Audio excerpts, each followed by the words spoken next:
Hi friends, welcome Pandian Stores. இன்றைக்கி எபிசோடுக்கான review பார்க்கலாம். ஜீவா அவருக்கு தெரிஞ்சவங்ககிட்டலாம் கால் பண்ணி கேட்குறாரு. அப்போ ஃபோன் அட்டன் பண்ணுறவர் சொல்கிறாரு, நீங்கள் கேட்குற 2 லட்ச ரூபான்றதெல்லாம் பெரிய அமௌண்ட்டு, ஒரு 3 நாள் வெயிட் பண்ணிங்கன்னா நான் அரேஞ்ச் பண்ணி கொடுத்துருவேன் அப்படின்னு சொல்கிறாரு. இல்லைண்ணே, பணம் உடனே தேவைப்படுது அப்படின்னு ஜீவா சொல்கிறாரு. ஏன்னா ட்ரை பண்ணுறேன் அப்படின்னு சொல்லிட்டு அவர் ஃபோனை கட் பண்ணிடுறாரு. ஜீவா தனத்திட்ட சொல்கிறாரு, கவலைப்படாதீங்க அண்ணி, எப்படியாவது பணத்தை அரேஞ்ச் பண்ணிடலாம் அப்படின்னு சொல்கிறாரு. தனோ கண்ணன்ட்ட சொல்கிறாங்க, நீ நேராக வீட்டுக்கு போக்கண்ணா, பீரோவில் என்னோட நகையெல்லாம் இருக்குது, அதை நீ விற்றாலும் சரி வச்சாலும் சரி உடனே எனக்கு பணத்தோட வா அப்படின்னு சொல்கிறாங்க. எல்லாம் வேணாம் அண்ணி அப்படின்னு ஜீவா சொல்கிறாங்க. நீயும் அரை மணி நேரமாக யார்கிட்டயோ பணம் கேட்டுட்டு தான் இருக்கிற, யாருமே கொடுக்கலையே அப்படின்னு தன சொல்கிறாங்க. நீ போக்கண்ணா, போய் நகையை போய் விற்றுட்டு வா அப்படின்னு தன சொல்கிறாங்க. வேணாம் அண்ணி, நீங்கள் நகையை கழட்ட போய் தான் அவ்வளோ பிரச்சனையாச்சு அப்படின்னு ஜீவா சொல்கிறாரு. இந்த டைமில் எந்த கடையும் திறந்துருக்காது அண்ணி, காலையில் வரைக்கும் நம்ம வெயிட் பண்ணி தான் ஆகணும் அப்படின்னு ஜீவா சொல்கிறாரு.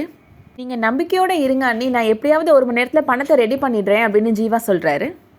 மீனாவோட அம்மாவும் அப்பாவும் ஹாஸ்பிட்டலுக்கு வராங்க. நார்த்தனன் ஜீவாட்ட சொல்கிறாரு, இவ்வளோ பெரிய விஷயம் நடந்திருக்கு, ஃபோன் பண்ணி என்கிட்ட ஒரு வார்த்தை சொல்லியிருக்கலாம்ல அப்படின்னு கேட்குறாரு. மீனா அம்மா சொல்கிறாங்க, அவர் பதட்டத்தில் இருக்கிறாரு, அதெல்லாம் பற்றி பேசாதீங்க விடுங்க அப்படின்னு சொல்லிடுறாங்க. டாக்டர் என்ன சொன்னாங்க அப்படின்னு ஜீவாட்ட கேட்குறாங்க. அண்ணனுக்கு ஹார்ட் அட்டாக் வந்துருச்சு, உடனே ஆப்ரேஷன் பண்ணி ஸ்டென்ட் வைக்கணும்னு சொல்லியிருக்கிறாங்க அப்படின்னு ஜீவா சொல்கிறாரு. எனக்கு நடந்த அதே ஆப்ரேஷன் தானே, நீங்களும் மீனான் தானே பார்த்துக்கிட்டீங்க அப்படின்னு ஜனார்த்தனன் சொல்கிறாரு. நான் தான் நல்லா ஆயிட்டேன்ல, எல்லா வேலையும் பண்ண தானே செய்கிறேன், இதை நினச்சி நீங்கள் ரொம்ப பயப்படாதீங்க அப்படின்னு சொல்கிறாரு. மீனா அம்மா ஜீவாட்ட கேட்குறாங்க, எப்போ ஆப்ரேஷன் மாப்பிள்ள அப்படின்னு கேட்குறாங்க. 2 லட்ச ரூபாய் பணம் கட்டின உடனே ஆப்ரேஷன் பண்ணிடுவாங்க, அதுக்கு தான் ரெடி பண்ணிகிட்ருக்கிறேன் அப்படின்னு ஜீவா சொல்கிறாரு. பணத்துக்கு ஏற்பாடு எதுக்கு பண்ணணும், என்கிட்ட ஒரு வார்த்தை கேட்க வேண்டியதானே அப்படின்னு ஜனார்த்தனன் சொல்கிறாரு. எல்லா பிரச்சனையும் நடந்தது உங்களால் தான், மறுபடியும் எந்த சண்டையும் வேணாம், நீங்களாம் பணம் கட்ட வேணாம் அப்படின்னு ஜீவா சொல்லிடுறாரு. நீங்கள் வந்து விசாரித்த வரைக்கும் எனக்கு ரொம்ப சந்தோஷம், நீங்கள் கிளம்புங்க அப்படின்னு சொல்லிடுறாரு. ஜனார்த்தனன் 1 நிமிஷம் இருக்கலை, நான் வந்துடுறேன் அப்படின்னு சொல்லிட்டு போகிறாரு. ஜனார்த்தனன் இப்போது ரிசப்ஷனுக்கு போய் 2 லட்ச ரூபாய் பணத்தை கட்டிடுறாரு. ஜனார்த்தனன் ஜீவாட்ட சொல்கிறாரு, இந்த நைட் டைமில் யார்கிட்டையும் பணத்தை கேட்டு நிற்க வேணாம், நான் பணம் கட்டிட்டு வந்துட்டேன் அப்படின்னு சொல்கிறாரு. யாரை கேட்டு நீங்கள் பில்லை கட்டினீங்க, என்னோட அண்ணனை எனக்கு பார்த்துக்க தெரியாதா அப்படின்னு ஜீவா கோபப்படுறாரு. நீங்கள் பண்ண எல்லா தப்பையும் இந்த பணத்தை கட்டி சரி பண்ண முடியும்னு நினைக்கிறீங்களா அப்படின்னு கேட்குறாரு.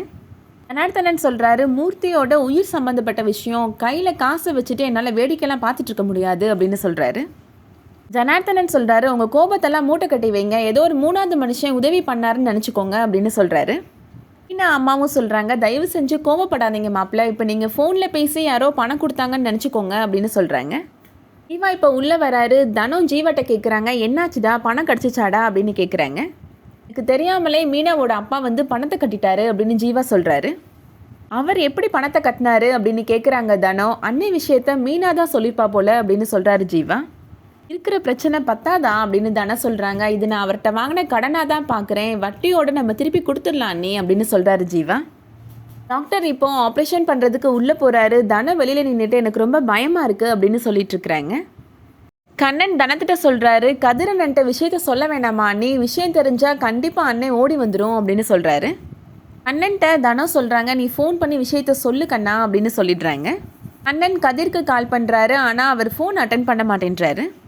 தனு சொல்கிறாங்க, அவனை நம்ம வீட்டுக்கு கூப்பிட்றோன்னு நினச்சிட்டு தான் ஃபோன் அட்டன் பண்ண மாட்டேன்றான் அப்படின்னு சொல்கிறாங்க. இவன் இப்போது கால் பண்ணி பார்க்குறாரு கதிர்க்கு. ஃபோன் இப்போ அட்டன் பண்ணிடுறாரு கதிர். கண்ணன் ஃபோன் அட்டன் பண்ண உடனே அழ ஆரம்பிச்சிடுறாரு. எதுக்காக இப்போ அழுற அப்படின்னு கதிர் கேட்குறாரு. நீ போனதுக்கப்புறம் பெரிய அண்ணன் யார்கிட்டையுமே ஒரு வார்த்தை கூட பேசலண்ணே அப்படின்னு கண்ணன் சொல்கிறாரு. ராத்திரி திடீர்னு அண்ணனுக்கு நெஞ்சுவலி வந்துருச்சுனே அப்படின்னு சொல்கிறாரு. அண்ணனை ஹாஸ்பிட்டல் கூட்டிகிட்டு வந்திருக்கிறோன்னே, ஐசியூவில் அட்மிட் பண்ணியிருக்கிறோம் அப்படின்னு சொல்கிறாரு. ரொம்ப பயமாக இருக்குன்னே, கொஞ்சம் சீக்கிரம் வானே அப்படின்னு சொல்கிறாரு. அதை கேட்ட உடனே கதிர் ரொம்ப ஷாக் ஆகிடுறாரு. எந்த ஹாஸ்பிட்டல் அப்படின்னு கேட்டுட்டு நான் உடனே வரேன் அப்படின்னு சொல்கிறாரு. முல்லைட்ட நடந்த விஷயத்தை பற்றி சொல்கிறாரு கதிர். முல்லையும் கதிரும் இப்போ ஹாஸ்பிட்டல் கிளம்பி போகிறாங்க. முல்லையோட அம்மா இப்போ அங்கே வராங்க. இந்த நேரத்தில் எங்கே கிளம்பி போகிறீங்க அப்படின்னு கேட்குறாங்க. சின்ன விஷயமா வீடு வரைக்கும் போயிட்டு வந்துடுறோம் அப்படின்னு கதிர் சொல்கிறாரு. எந்த வீட்டுக்கு அப்படின்னு முல்லையோட அம்மா கேட்குறாங்க. எங்கள் வீட்டுக்கு தாம்மா அப்படின்னு முல்லை சொல்கிறாங்க. முல்லையோட அப்பாவும் இப்போ அங்கே வந்துடுறாரு. இந்த நேரத்தில் எதுக்கு போகிறீங்க மாப்பிள்ள அப்படின்னு கேட்குறாரு. ஏதாச்சும் பிரச்சனையா அப்படின்னு முல்லையோட அப்பா கேட்குறாரு. அதெல்லாம் ஒன்றும் இல்லை, நான் போயிட்டு வந்து சொல்கிறேன் அப்படின்னு கதிர் சொல்லிடுறாரு. முல்லையை கூட்டிகிட்டு இப்போ கிளம்பி போயிடுறாரு. முல்லையோட அம்மா சொல்கிறாங்க, இது என்ன ட்ராமாவாக இருக்குது, இப்போ தான் கிளம்பி வந்தாங்க, அதுக்குள்ளே எதுக்கு அந்த வீட்டுக்கு போகிறாங்க அப்படின்னு கேட்குறாங்க. முல்லை அப்பா சொல்கிறாரு, வாய்க்கு வந்தபடிலாம் பேசாத பார்வதி, என்னன்னே தெரில, அவங்களே பதட்டமாக போயிட்டுருக்குறாங்க அப்படின்னு சொல்கிறாரு. முல்லா அம்மா சொல்கிறாங்க, நடு ராத்திரியில் நம்ம பொண்ணை கூட்டிகிட்டு போயிட்டுருக்கிறாரு அப்படின்னு சொல்கிறாங்க. முல்லா அம்மா சொல்கிறாங்க, நீங்கள் ஃபஸ்ட்டு ஒரு ஃபோனை போட்டு அங்கே என்ன நடந்துச்சுன்னு விசாரிங்க அப்படின்னு சொல்கிறாங்க. அதோட இன்றைக்கான எபிசோட் முடியுது. இந்த வீடியோ உங்களுக்கு பிடிச்சிருந்துச்சுன்னா லைக் பண்ணிக்கோங்க. சீரியல் அப்டேட்ஸ்க்கு நம்ம சேனலை சப்ஸ்கிரைப் பண்ணிக்கோங்க. தேங்க்ஸ் ஃபார் வாட்சிங்.